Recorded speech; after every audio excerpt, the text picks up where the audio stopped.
Okay, the court is on the record in City of Conneaut versus Christopher Gross. Case number 25 CRB 158.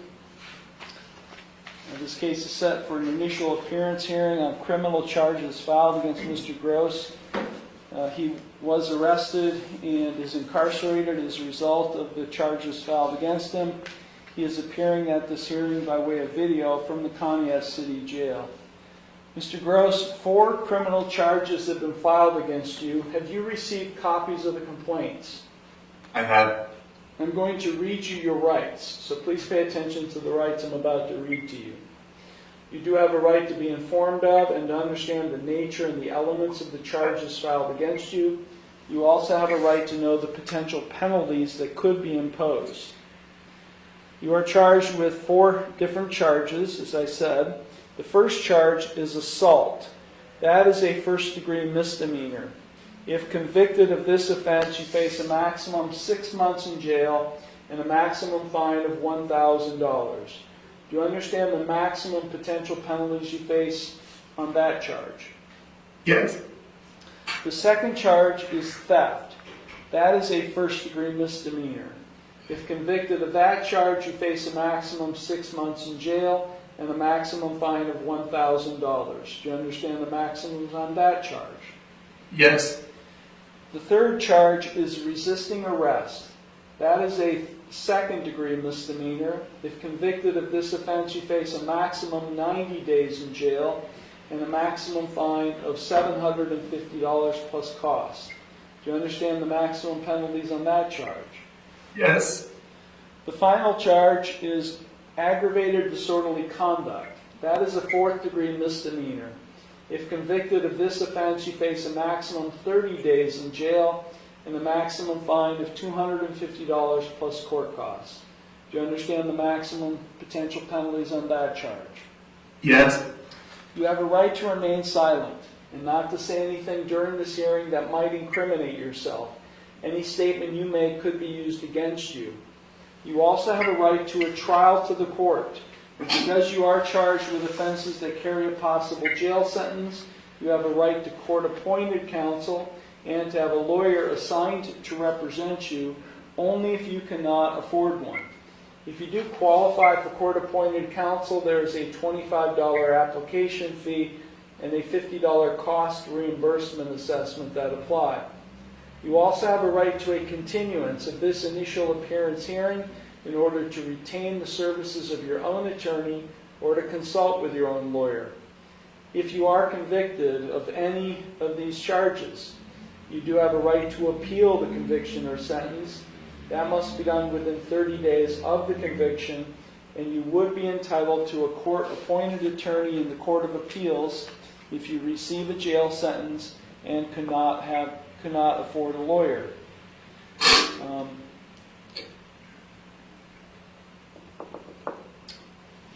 Okay, I think I skipped something here.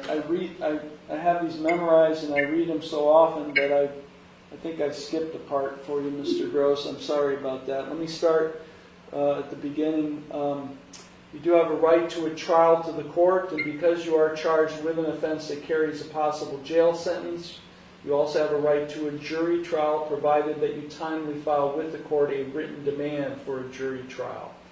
At trial, you have the right to confront and ask questions of any witness who would testify against you. You also have a right to use the court process to secure the attendance of any witness who you would want to testify on your behalf. At trial, you have the right to be proven guilty beyond a reasonable doubt and a right not to testify. You also have a right to have an attorney represent you in this proceeding. And because you are charged with an offense, or all of these offenses have potential jail consequences, you do have a right to court-appointed counsel and to have a lawyer assigned to represent you only if you cannot afford one. You also have a right to a continuance of this initial appearance hearing in order to retain the services of your own attorney or to consult with your own lawyer.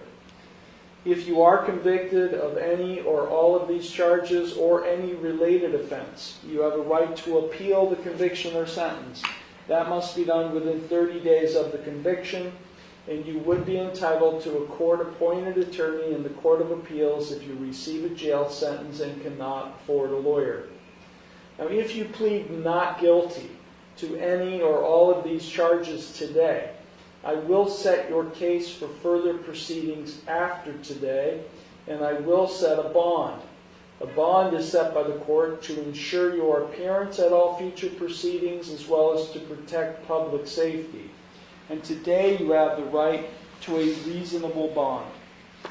If you are not a citizen of the United States, you're hereby advised that conviction of the offense to which you could be pleading no contest or guilty may have the consequences of deportation, exclusion from admission to the United States, or denial of naturalization pursuant to the laws of the United States. And Mr. Gross, you have 3 plea options that are available to you with respect to each of these charges. You can either plead guilty, not guilty, or no contest. If you plead guilty, that is a complete admission by you to the offense charged. If you plead guilty, the court will find you guilty, and then I will impose sentence. The second option is you can plead not guilty. If you plead not guilty, that is a denial by you to the offense charged, and as I said earlier, if you plead not guilty, I will set your case for further proceedings after today, and I will set a bond. The third option is you can plead no contest. If you plead no contest, that is not an admission of your guilt, but it is an admission by you of the truth of the facts alleged in the complaint filed against you. If you enter a plea of no contest, this court will find you guilty, and I will impose sentence without any evidence being presented against you. However, the plea of no contest cannot be used against you in any later civil or criminal proceedings. Mr. Gross, do you have any questions whatsoever regarding the rights or plea options I've just explained to you? No, sir. Okay, we'll start with the first charge of assault, a first-degree misdemeanor. How do you plead? No contest. I don't. Okay. I find the defendant is very upset. He's been crying much of the time I've been reading his rights. He does note great uncertainty as to how to proceed here. I'm going to enter no plea on the defendant's behalf to all 4 charges in this case. So, Mr. Gross, I'm not going to accept a plea at this time. I find that you're having difficulty, and I think because of the uncertainty that you've indicated just in that response alone and your emotions that you're experiencing now, I'm not going to allow you to plead guilty or no contest today. So, are you asking the court to consider appointing an attorney to represent you? I just want to go home at this point. Whatever I can do to go home. I just want to go home. I'm sorry. It's all right. I understand you want to go home, and I understand that your home may be outside of the state of Ohio, but I just want to ask you, I've entered no plea on your behalf, which means this case is not over today. Okay. Which means that we're going to come back for another hearing, which means that you're probably going to need an attorney to represent you. Not probably. These are serious offenses, so you need an attorney. So my question to you, again, is whether you would like me to consider appointing an attorney to represent you. Yes. Okay. So, are you employed? Yes. Where you work? I work remotely. I work for a company remotely. You're a welder? No, I'm a project manager. Where I work for a company remotely. My company's based out of Nashville. How much do you earn? $100,000. Okay, so How many dependents do you have? How many people do you support financially? Two. Yeah, you don't qualify for court-appointed counsel. Okay. So you're going to have to retain an attorney to represent you. What? Mr. Gross, so I don't remember the assault. I don't want you to tell me about what you remember, don't remember. I'm not going to accept the plea today. You're not Okay. in the right state of mind to enter a plea. But what I'm telling you, Mr. Gross, is you're not coming back to court without an attorney. You make enough money where you can go and hire an attorney to represent you. And if you come back to court without an attorney, you're going to face my ire. I'm not going to be a happy guy. And so as soon as if you get out, you need to, that's your priority. You need to go and find an attorney in Ohio to represent you in this case. So, where do you live? What's your address? Fairview, Pennsylvania. What's the address? 3719 Sherby Drive. How do you spell Sherby? Sheramy. What's the zip code in Fairview? 16415. How long have you lived there? 10 years.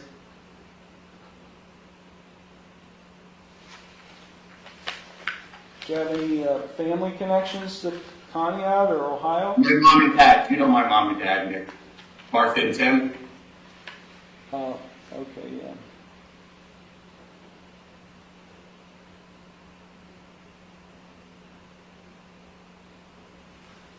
Okay, the law director has submitted a written bond recommendation asking that bond be set in the amount of $5,000 personal recognizance.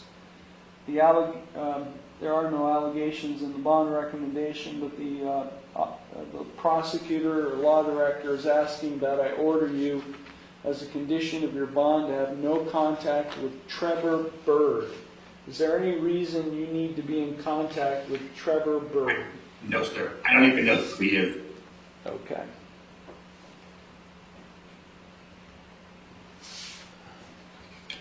Okay, Mr. Gross, are you currently receiving the treatment services of any substance abuse or mental health agency?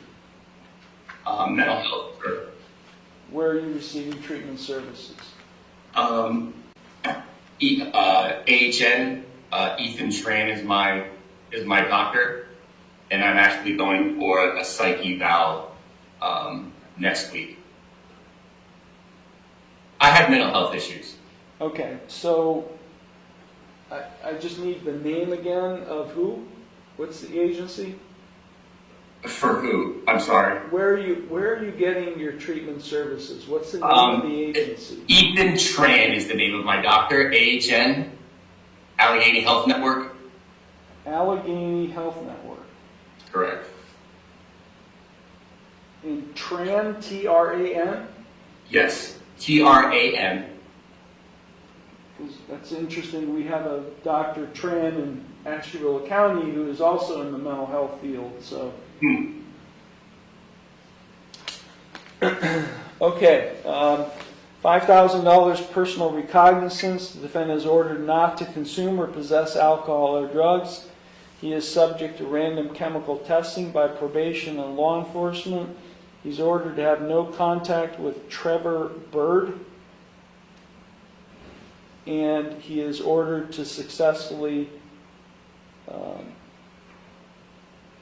obtain a mental health assessment at Allegheny Health, Dr. Tran, and comply with any and all recommended course of treatment. I will set this case for a pretrial conference in the relatively near future. So you're being released today, Mr. Gross, and you're on recognizance with these conditions. You're to stay drug and alcohol free. You're to have no contact with this Trevor Bird, and you're to follow through with that mental health assessment and any recommended course of treatment. We'll give you a Yes, sir. date and time for your next hearing. Will you have to appear in Conneaut Municipal Court, which is in the same building you're in right now, just on the second floor. If you fail to appear for that hearing, or if you fail to comply with any of my conditions I've just ordered, I would revoke your bond, I'd issue a warrant for your arrest, and then I could order you to pay the city of Conneaut $5,000 as a penalty for that. So do you understand all of that? Yes, sir. And again, I'll emphasize it's important that you immediately seek the services of an attorney to represent you. Okay. Yes, sir. Do you have any questions for me? No, sir. Okay, this matter is concluded then. Thank you. Thank you, officer. You're welcome.